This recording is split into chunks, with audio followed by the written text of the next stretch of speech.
38 ମଧ୍ୟ ବାବାଙ୍କର ପାକପାତ୍ର ନାନା ସାହେବଙ୍କ ଦ୍ୱାରା ବେଦମୂର୍ତ୍ତିଙ୍କର ଉପେକ୍ଷା ନୈବେଦ୍ୟ ବିତରଣ ଓ ଚୋହ୍ଲା ପ୍ରସାଦ।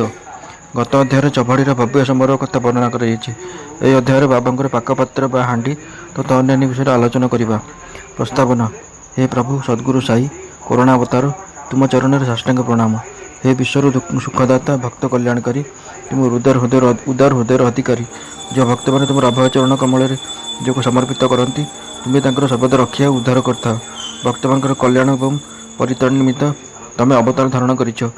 ବ୍ରହ୍ମର ଛାଞ୍ଚରେ ବିଶୁଦ୍ଧ ଆତ୍ମସ୍ୱରୂପୀ ଦ୍ରବ୍ୟ ଅର୍ପଣ କରାଯାଇଛି ଏବଂ ସେଥିରୁ ଯେଉଁ ମୂର୍ତ୍ତି ନିର୍ଗତ ହେଉଛି ତାହା ହେଉଛି ସନ୍ଥ ଶିରୋମଣି ସାଇ ବାବାଙ୍କର। ସାଇ ସ୍ୱୟଂ ଆତ୍ମା ଏବଂ ଚିତ୍ ଆନନ୍ଦ ଧାମ ଅଟନ୍ତି। ଏହି ଜୀବନର ସମସ୍ତ କାର୍ଯ୍ୟକୁ ନଶ୍ୱର ମନେକରି ସେ ଭକ୍ତମାନଙ୍କୁ ନିଷ୍କାମ ଏବଂ ମୁକ୍ତ କରିଛନ୍ତି। ବାବାଙ୍କର ପାକପାତ୍ର। ଧର୍ମଶାସ୍ତ୍ରରେ ଭିନ୍ନ ଭିନ୍ନ ଯୁଗ ପାଇଁ ଭିନ୍ନ ଭିନ୍ନ ସାଧନାର କଥା ଉଲ୍ଲେଖ କରାଯାଇଛି। ସତ୍ୟଯୁଗରେ ତପ, ତ୍ରେତାରେ ଜ୍ଞାନ, ଦ୍ୱାପରରେ ଯଜ୍ଞ ଓ କଳିଯୁଗରେ ଦାନରେ ବିଶେଷ ମହତ୍ତ୍ୱ ରହିଛି। ସମସ୍ତ ପ୍ରକାର ଦାନ ମଧ୍ୟରେ ଅନ୍ନଦାନ ଶ୍ରେଷ୍ଠ ଅଟେ। ମଧ୍ୟାହ୍ନ ସମୟରେ ଖାଇବାକୁ ନ ପାଇଲେ ଆମେ ଭୋକ ବିକଳରେ ଛଟପଟ ହେଉ। ଅନ୍ୟ ପ୍ରାଣୀଙ୍କଠାରେ ଏପରି ଅବସ୍ଥା ଅନୁଭବ କରି ଯିଏ ଭିକ୍ଷୁକ କିମ୍ବା କ୍ଷୁଧାର୍ତ୍ତକୁ ଆହାର ଦିଏ ସେ ଶ୍ରେଷ୍ଠ ଦାନୀ ଅଟେ। ତୈତରୀୟ ଉପନିଷଦରେ ଉଲ୍ଲେଖ ଅଛି, ଅନ୍ନ ହିଁ ବ୍ରହ୍ମ ଏବଂ ସେଥିରୁ ସମସ୍ତ ପ୍ରାଣୀ ଜାତ ହୋଇଛନ୍ତି ତଥା ଏହାଦ୍ୱାରା ପ୍ରାଣୀ ଜୀବିତ ରହେ ଏବଂ ମୃତ୍ୟୁ ପରେ ସେଥିରେ ବିଲୀନ ହୋଇଯାଏ। ଏଣୁ ମଧ୍ୟାହ୍ନ ସମୟରେ କୌଣସି ଅତିଥି ଘରକୁ ଆସିଲେ ତାଙ୍କର ସ୍ୱାଗତ କରି ଭୋଜନ କରାଇବା ଆମର କର୍ତ୍ତବ୍ୟ। ଅନ୍ୟ ଦାନ ଯଥା ଧନ, ଭୂମି, ବସ୍ତ୍ର ଇତ୍ୟାଦି କ୍ଷେତ୍ରରେ ତ ପାତ୍ର କଥା ବିଚାର କରାଯାଏ, କିନ୍ତୁ ଅନ୍ନଦାନ ନିମନ୍ତେ ବିଶେଷ ବିଚାର ଆଲୋଚନାର ପ୍ରୟୋଜନ ନାହିଁ। ମଧ୍ୟାହ୍ନ ସମୟରେ ଯିଏ ବି ଦୁଆର ମୁହଁକୁ ଆସୁନା କାହିଁକି ତାକୁ ଭୋଜନ କରାଇବା ଆମର କର୍ତ୍ତବ୍ୟ। ପ୍ରଥମେ ଅକର୍ମଣ୍ୟ, ଅଥର୍ବ ବା ଅନ୍ଧ ବା ରୁଗ୍ଣ ଭିକାରୀଙ୍କୁ, ତାପରେ ସାଧାରଣ ବ୍ୟକ୍ତି ଏବଂ ତାପରେ ନିଜର ଆତ୍ମୀୟସ୍ୱଜନଙ୍କୁ ଭୋଜନ କରାଇବା ଉଚିତ। ଅନ୍ୟ ସମସ୍ତଙ୍କ ଅପେକ୍ଷା ପଙ୍ଗୁଙ୍କୁ ଭୋଜନ କରାଇବାରେ ବିଶେଷ ମହତ୍ତ୍ୱ ରହିଛି। ତାରକା ବିନା ଚନ୍ଦ୍ରମା, ପଦକ ବିନା ହାର, କଳସ ବିନା ମନ୍ଦିର, କମଳ ରହିତ ପୋଖରୀ, ଭକ୍ତି ରହିତ ଭଜନ, ସିନ୍ଦୁର ରହିତ ସୁହାଗିନୀ, ମଧୁର ସ୍ୱର ରହିତ ଗାୟନ, ଲୁଣ ବିନା ଭୋଜନ ଯେପରି, ଅନ୍ନଦାନ ବିନା ଅନ୍ୟ ସମସ୍ତ ଦାନ ସେପରି ଅପୂର୍ଣ୍ଣ ଅଟେ। ଯେପରି ସମସ୍ତ ଭୋଜ୍ୟ ପଦାର୍ଥରେ ଡାଲିକୁ ଉତ୍ତମ ବିବେଚନା କରାଯାଏ, ସେପରି ସମସ୍ତ ଦାନ ମଧ୍ୟରେ ଅନ୍ନଦାନ ଶ୍ରେଷ୍ଠ ଅଟେ। ଏବେ ଆମେ ଦେଖିବା ବାବା କିପରି ଖାଦ୍ୟ ପ୍ରସ୍ତୁତ କରି ବିତରଣ କରୁଥିଲେ। ପ୍ରଥମରେ ହିଁ ଉଲ୍ଲେଖ କରାଯାଇଛି ଯେ ବାବା ଅଳ୍ପାହାରୀ ଥିଲେ ଏବଂ ଅଳ୍ପ ବହୁତ ଯାହା ଗ୍ରହଣ କରୁଥିଲେ ତାହା କେବଳ 2ଟି ଘର ଭିକ୍ଷାରେ ଯଥେଷ୍ଟ ଥିଲା।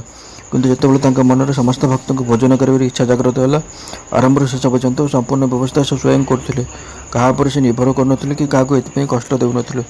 ସେ ସ୍ୱୟଂ ବଜାରକୁ ଯାଇ ସମସ୍ତ ଜିନିଷ ଯଥା ଡାଲି, ଚାଉଳ, ଅଟା, ଲୁଣ, ଲଙ୍କା, ଜିରା, ମସଲା ଆଦି ନଗଦ ଟଙ୍କା ଦେଇ କିଣି ଆଣୁଥିଲେ ଏବଂ ନିଜେ ବି ପେଷୁଥିଲେ। ଦ୍ୱାରକାମାଇର ଅଗଣାରେ ଗୋଟିଏ କାଠ ଚୁଲି କରିଥିଲେ। ଠିକ୍ ମାପ ଅନୁସାରେ ପାଣି ଭରି ହାଣ୍ଡି ବସାଉଥିଲେ। ଦୁଇଟି ହାଣ୍ଡି ଥିଲା, ଗୋଟିଏ ଛୋଟ ଆଉ ଗୋଟିଏ ବଡ଼। ଛୋଟଟିରେ 100 ଜଣ, ବଡ଼ ହାଣ୍ଡିରେ 500 ଜଣଙ୍କ ପାଇଁ ଖାଦ୍ୟ ତିଆରି ହୋଇପାରୁଥିଲା। ବାବା କେବେ ମିଠା ଭାତ ତଥା ଆଉ କେବେ ମାଂସ ପୋଲାଉ କରୁଥିଲେ, କେବେ ପୁଣି ଡାଲି, ଆଉ କେବେ ଡାଲିରେ ମଇଦା ଗୋଳା ବା ରୁଟି ପକାଇ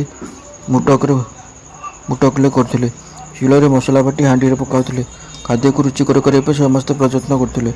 ଜବା ଅଟାକୁ ପାଣିରେ ଭିଜାଇ ସେଥିରେ ଦହି ମିଶାଇ ଆମ୍ବିଳ କରୁଥିଲେ ଏବଂ ଭୋଜନ ସମୟରେ ସମସ୍ତଙ୍କୁ ସମାନ ଭାବରେ ବାଣ୍ଟୁଥିଲେ। ଖାଦ୍ୟ ସିଝିଛି କି ନାହିଁ ଜାଣିବା ପାଇଁ ସେ ତାଙ୍କର କଫନିକୁ କହୁଣି ଉପରକୁ ଉଠାଇ ତତଲା ହାଣ୍ଡିରେ ନିଃସଙ୍କୋଚରେ ହାତ ପୁରାଇ ଦେଉଥିଲେ ଏବଂ ଚାରିଆକୁ ଘାଣ୍ଟୁଥିଲେ। ମାତ୍ର ଆଶ୍ଚର୍ଯ୍ୟର ବିଷୟ ଯେ ତାଙ୍କ ହାତରେ କୌଣସି କ୍ଷତ ହେଉନଥିଲା କିମ୍ବା ଚେହେରାରେ କୌଣସି ପୀଡ଼ାର ଲକ୍ଷଣ ଜଣାପଡ଼ୁନଥିଲା। ଭୋଜନ ପ୍ରସ୍ତୁତ ହୋଇସାରିବା ପରେ ଜଣେ ମୌଲବୀଙ୍କୁ ଭୋଗ ଲଗାଇବାକୁ ବାବା କହୁଥିଲେ। ତାପରେ ମହଲସାପତି ତଥା ତାତ୍ୟା ପାଟିଲଙ୍କୁ ପ୍ରସାଦ ପଠାଇ ଅବଶିଷ୍ଟ ଗରିବ ତଥା ଅନାଥ ଲୋକଙ୍କୁ ବିତରଣ କରୁଥିଲେ। ପ୍ରକୃତିରେ ସେହି ଲୋକମାନେ ଧନ୍ୟ ଥିଲେ। କେତେ ଭାଗ୍ୟଶାଳୀ ସେମାନେ ଯେଉଁମାନେ ବାବାଙ୍କର ଶ୍ରୀହସ୍ତ ପ୍ରସ୍ତୁତ ଅନ୍ନ ଭୋଜନ ଖାଇବାର ସୁଯୋଗ ଲାଭ କରିଛନ୍ତି। କାହା ମନରେ ଏପରି ପ୍ରଶ୍ନ ଉଠିପାରେ ଯେ ବାବା କ'ଣ ଉଭୟ ନିରାମିଷ ଏବଂ ଆମିଷ ଦ୍ରବ୍ୟ ସମସ୍ତଙ୍କ ମଧ୍ୟ ବିତରଣ କରୁଥିଲେ? ଏହାର ଉତ୍ତର ଖୁବ୍ ସ୍ପଷ୍ଟ ଏବଂ ସରଳ। ଯେଉଁମାନେ ମାଂସାହାରୀ ଥିଲେ ସେମାନଙ୍କୁ ତାହା ଦିଆଯାଉଥିଲା ଏବଂ ଶାକାହାରୀମାନଙ୍କୁ ଏହା ସ୍ପର୍ଶ କରିବାକୁ ସୁଦ୍ଧା ଦିଆଯାଉନଥିଲା। କୌଣସି ଶାକାହାରୀକୁ କେବେ ମାଂସାହାର ପାଇଁ ପ୍ରୋତ୍ସାହନ ଦେଉନଥିଲେ କି ସେପରି ଅଭ୍ୟାସ କରୁ, ଏହା ତାଙ୍କର ଇଚ୍ଛା ନଥିଲା। ଏକ ପୁରାତନ ଅଦ୍ଭୁତ ନିୟମ ରହିଛି ଯେ ଯେତେବେଳେ ଗୁରୁଦେବ ପ୍ରସାଦ ବିତରଣ କରନ୍ତି, ଶିଷ୍ୟ ଯଦି ତାହାକୁ ଗ୍ରହଣ କରିବା ପାଇଁ ଦ୍ୱିଧା ପ୍ରକାଶ କରେ ତାହେଲେ ତାହାର ଅଧପତନ ହୁଏ। ଶିଷ୍ୟଗଣ ଏହି ନିୟମକୁ କେତେ ମାତ୍ରାରେ ପାଳନ କରୁଛନ୍ତି ଏହା ଅନୁଭବ କରିବା ପାଇଁ ହୁଏତ ସେ କେବେ ପରୀକ୍ଷା କରୁଥିଲେ। ଉଦାହରଣ ସ୍ୱରୂପ ଥରେ ଏକାଦଶୀ ଦିନ ଦାଦା କେଲକରଙ୍କ ହାତରେ କିଛି ଟଙ୍କା ଦେଇ ବଜାରରୁ ମାଂସ କିଣି ଆଣିବାକୁ କହିଲେ।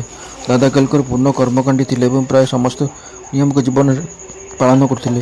ତାଙ୍କର ଦୃଢ଼ ଭାବନା ଥିଲା ଯେ ଦ୍ରବ୍ୟ ଅନ୍ନ ଏବଂ ବସ୍ତ୍ର ଇତ୍ୟାଦି କେବଳ ଗୁରୁଙ୍କୁ ଭେଟିଦେବା ପର୍ଯ୍ୟାପ୍ତ ନୁହେଁ, ତାଙ୍କର ଆଦେଶ ତୁରନ୍ତ କାର୍ଯ୍ୟାନ୍ୱିତ କରିବାରେ ସେ ଅତି ପ୍ରସନ୍ନ ହୁଅନ୍ତି। ଏହା ତାଙ୍କର ଦକ୍ଷିଣା ତୁଲ୍ୟ। ଏଣୁ ଏହାଦ୍ୱାରା ଶୀଘ୍ର ଲୁଗା ପିନ୍ଧି ସେ ବାହାରକୁ ବାହାରିଗଲେ। ବଜାରକୁ ବାହାରିଗଲେ। ଏହା ଦେଖି ବାବା ପୁଣି ମନା କଲେ ଏବଂ ନିଜେ ନ ଯାଇ ଅନ୍ୟ କାହାକୁ ପଠାଇବାକୁ କହିଲେ। ଦାଦା ତାଙ୍କର ଭୃତ୍ୟ ପାଣ୍ଡୁକୁ ପଠାଇଲେ, କିନ୍ତୁ ବାବା ତାକୁ ମଧ୍ୟ ଡାକି ଯିବାକୁ ବାରଣ କଲେ ଓ ଶେଷରେ ଏହାକୁ ସ୍ଥଗିତ ରଖିଲେ। ଆଉ ଗୋଟିଏ ଘଟଣାରେ ସେ ଦାଦାଙ୍କୁ ମାଂସ ପଲଉ କିପରି ହୋଇଛି ବୋଲି ଦେଖିବାକୁ କହିଲେ। ଦାଦା ଦୂରରୁ ଦେଖିଦେଇ ଭଲ ହୋଇଛି ବୋଲି କହିଲେ। ଦାଦାଙ୍କର ଏପରି ଉତ୍ତରରେ ଅସନ୍ତୁଷ୍ଟ ହୋଇ ବାବା କହିଲେ, ତୁମେ ଆଖିରେ ଦେଖି କହିବ ନା ଜିହ୍ୱାରେ ଚାଖି କହିବ? ଢାଙ୍କୁଣୀକୁ ଟିକିଏ ବାହାର କରି ଦେଖ। ଏହାପରେ ଦାଦାଙ୍କର ବାହୁକୁ ଧରି ହାଣ୍ଡି ପାଖକୁ ନେଇ କହିଲେ, ସେଥିରୁ ଟିକିଏ ବାହାର କର ଏବଂ ନିଷ୍ଠାପଣିଆ ଛାଡ଼ି ଥରେ ଚାଖ। ମା ଯେପରି ଅତ୍ୟଧିକ ପ୍ରେମବଶତଃ ତାର ସନ୍ତାନକୁ ଚିମୁଟି ପକାଏ, କିନ୍ତୁ ପିଲାଟି କାନ୍ଦିବା ପରେ ତାକୁ ପୁଣି ହୃଦୟରେ ଲଗାଏ, ସେହିପରି ବାବା ସାତ୍ତ୍ୱିକ ପ୍ରେମବଶତଃ ତାଙ୍କୁ ଏହି ବ୍ୟବହାର କରିଥିଲେ। ଯଥାର୍ଥରେ କୌଣସି ସନ୍ଥ ବା ଗୁରୁ କେବେ ନିଜର କର୍ମକାଣ୍ଡୀ ଶିଷ୍ୟକୁ ବର୍ଜିତ ଭୋଜନ ଗ୍ରହଣ କରିବା ପାଇଁ କହି ନିଜର ଅପକୀର୍ତ୍ତି ପ୍ରଚାର କରିବେ ନାହିଁ। ଏ ପ୍ରକାର 1910 ମସିହା ପର୍ଯ୍ୟନ୍ତ ଏହି କାର୍ଯ୍ୟକ୍ରମ ଚାଲିଲା ଏବଂ ତାପରେ ସ୍ଥଗିତ ହୋଇଗଲା। ଆଗକୁ ଉଲ୍ଲେଖ କରାଯାଇଛି, ଦାସଗଣୁ ତାଙ୍କର ମଧୁର କୀର୍ତ୍ତନ ଦ୍ୱାରା ସମଗ୍ର ମୁମ୍ବାଇ ଅଞ୍ଚଳରେ ବାବାଙ୍କର କୀର୍ତ୍ତି ପ୍ରଚାର କଲେ। ଫଳରେ ସେହି ଅଞ୍ଚଳକୁ ଲୋକଙ୍କର ସୁଅ ଛୁଟିଲା ଏବଂ କିଛିଦିନ ମଧ୍ୟରେ ଶିରିଡ଼ି ପାବନ ତୀର୍ଥରେ ପରିଣତ ହୋଇଗଲା। ଭକ୍ତଗଣ ବାବାଙ୍କ ଉଦ୍ଦେଶ୍ୟରେ ନାନା ରକମର ସ୍ୱାଦିଷ୍ଟ ପଦାର୍ଥମାନ ଆଣୁଥିଲେ। ଏସବୁ ଏତେ ପରିମାଣରେ ଠୁଳ ହେଉଥିଲା ଯେ ଫକୀର ଓ ଭିକାରୀମାନଙ୍କୁ ବିଚରଣ କରିବା ମଧ୍ୟ ତାହା ଆହୁରି ବଳୁଥିଲା।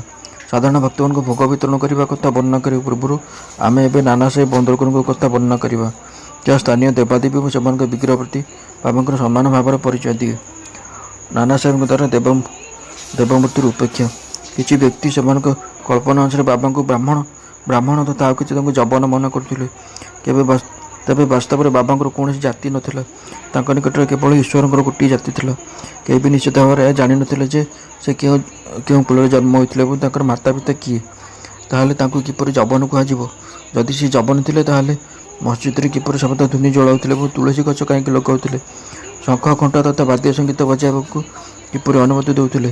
ହିନ୍ଦୁମାନଙ୍କର ବିବିଧ ପ୍ରକାର ପୂଜା କିପରି ସ୍ୱୀକାର କରୁଥିଲେ? ଯବନ ହୋଇଥିଲେ ତାଙ୍କର କର୍ଣ୍ଣବୋଧ ହୋଇନଥାନ୍ତା।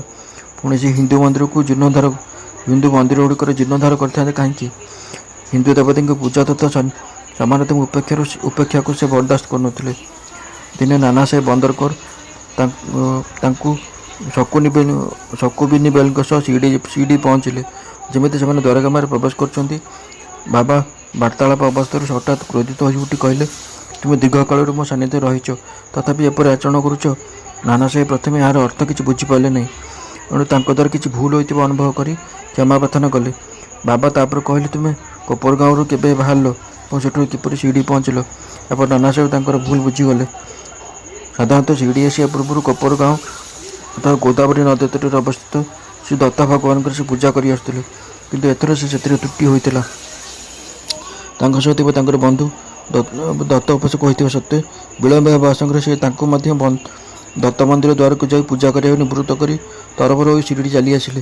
ନିଜର ଦୋଷ ସ୍ୱୀକାର କରି ଏବେ ସେ କହିଲେ, ଗୋଦାବରୀରେ ସ୍ନାନ କରିବା ସମୟରେ ଗୋଡ଼ରେ ଗୋଟେ ବଡ଼ କଣ୍ଟା ପଶିଯିବାରୁ କଷ୍ଟ ହୋଇଥିଲା। ବାବା କହିଲେ, ଏହା ତ ବହୁତ କମ୍ ଦଣ୍ଡ ଥିଲା। ଭବିଷ୍ୟତରେ ଏପରି ଆଚରଣ ନ କରିବାକୁ ବାବା ସତର୍କ କରିଦେଇଥିଲେ। ନୈବେଦ୍ୟ ବିତରଣ। ଏବେ ଆମେ ନୈବେଦ୍ୟ ବିତରଣ କଥା ବର୍ଣ୍ଣନା କରିବା। ଆରତି ସମାପ୍ତ ହେବା ପରେ ବାବାଙ୍କଠାରୁ ଆଶୀର୍ବାଦ ନେଇ ତଥା ଉଦି ପାଇ ଯେତେବେଳେ ଭକ୍ତମାନେ ଘରକୁ ଫେରୁଥିଲେ, ବାବା ଭିତରକୁ ଯାଇ ପରଦା ପଛରେ କାନ୍ଥରେ ଥିବା ଗୋଟିଏ ଖୋପକୁ ଧରି ଧୀରେ ଧୀରେ ବସୁଥିଲେ ଏବଂ ଭୋଜନ ପାଇଁ ଆସନ ଗ୍ରହଣ କରୁଥିଲେ। ଭକ୍ତମାନେ ତାଙ୍କ ସହ ଦୁଇ ଧାଡ଼ିରେ ବସୁଥିଲେ। ସେମାନେ ନାନା ରକମର ସୁଖାଦ୍ୟ ଯଥା ପୁରୀ, ମଣ୍ଡା ପିଠା, ପେଡ଼ା, ବର୍ଫି, ଉପମା, ଅନ୍ନ ଆଦି ଥାଳିରେ ସଜାଇ ଆଣୁଥିଲେ ଏବଂ ବାବା ନୈବେଦ୍ୟ ସ୍ୱୀକାର ନ କରିବା ପର୍ଯ୍ୟନ୍ତ ବାହାରେ ପ୍ରତୀକ୍ଷା କରୁଥିଲେ। ସମସ୍ତ ପ୍ରସାଦକୁ ଏକାଠି କରିଦିଆଯାଉଥିଲା। ତାପରେ ଭଗବାନଙ୍କୁ ନୈବେଦ୍ୟ ଅର୍ପଣ କରିବା ପରେ ବାବା ଗ୍ରହଣ କରୁଥିଲେ। କିଛି ଅଂଶ ବାହାରେ ଅପେକ୍ଷା କରୁଥିବା ଲୋକଙ୍କ ମଧ୍ୟରେ ବିତରଣ କରିବା ପରେ ଅବଶିଷ୍ଟ ଭିତରେ ବସିଥିବା ଲୋକମାନେ ପାଉଥିଲେ। ବାବା ମଝିରେ ବିରାଜିତ ହେଉଥିଲେ। ଦୁଇ ଧାଡ଼ିରେ ବସିଥିବା ଭକ୍ତମାନେ ପେଟ ପୂରାଇ ତୃପ୍ତିରେ ଭୋଜନ କରୁଥିଲେ। ଭକ୍ତମାନଙ୍କୁ ଭଲ କରି ଖୁଆଇବା ପାଇଁ ତଥା କାହାର କ'ଣ ଦରକାର ବୁଝିବା ପାଇଁ ବାବା ଶ୍ୟାମା ଓ ଡିମଲକରଙ୍କୁ ଦାୟିତ୍ୱ ଦେଇଥିଲେ। ସେ ଦୁଇ ମଧ୍ୟ ବଡ଼ ଧ୍ୟାନ ସହକାରେ ସମସ୍ତ ପ୍ରତି ଦୃଷ୍ଟି ଦେଉଥିଲେ। ଏହି ପ୍ରକାର ଭକ୍ତମାନେ ବଡ଼ ଆନନ୍ଦରେ ଭୋଜନ ଗ୍ରହଣ କରୁଥିଲେ। କେତେ ପବିତ୍ର, ମଧୁର ଓ ପ୍ରୀତିପୂର୍ଣ୍ଣ ଭୋଜନ ତାହା ଥିଲା। ସଦା ମାଙ୍ଗଳିକ ଏବଂ ପବିତ୍ର। ଚହ୍ଲା ପ୍ରସାଦ। ଏହିପରି ସତ୍ସଙ୍ଗରେ ବସି ଦିନେ ଯେତେବେଳେ ହେମାଡ଼ପନ୍ତ ପେଟ ପୂରା ଭୋଜନ କରିସାରିଥିଲେ, ବାବା ତାଙ୍କୁ ଗୋଟିଏ ଗ୍ଲାସ ଚହ୍ଲା ପିଇବାକୁ ଦେଲେ। ତାର ଶୁଭ୍ର ବର୍ଣ୍ଣ ତାଙ୍କୁ ଭଲ ଲାଗୁଥିଲେ ମଧ୍ୟ ପେଟରେ ଆଦୌ ଜାଗା ନଥିବାରୁ ଗୋଟିଏ ଢୋକ ପିଇ ସେ ରଖିଥିଲେ। ତାଙ୍କର ଏପରି ଉପେକ୍ଷିତଙ୍କ ଭାବ ଦେଖି ବାବା କହିଲେ, ସବୁ ପିଇ ଦିଅ, ଏପରି ଶୁଭ ଅବସର ଆଉ ମିଳିବ ନାହିଁ। ତାପରେ ସେ ସବୁତକ